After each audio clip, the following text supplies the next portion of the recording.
You ask Tiger to solve. This deals with linear equations with one unknown. The final result is x equals 14/5. Let's solve it step by step. Simplify the expression. Expand the parentheses. Multiply the coefficients.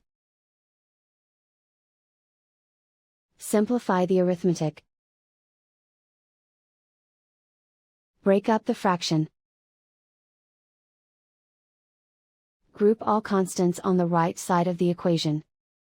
Subtract 5/3 from both sides. Combine the fractions. Combine the numerators.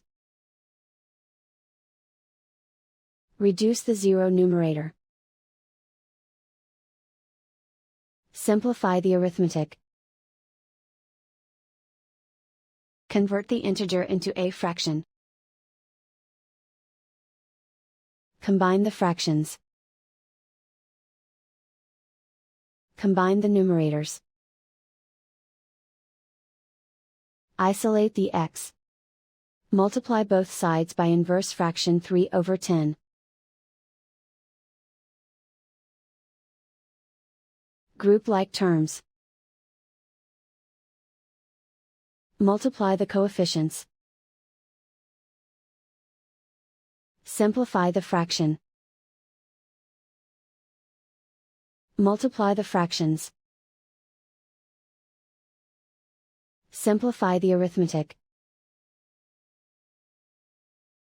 And so the final result is x equals 14/5.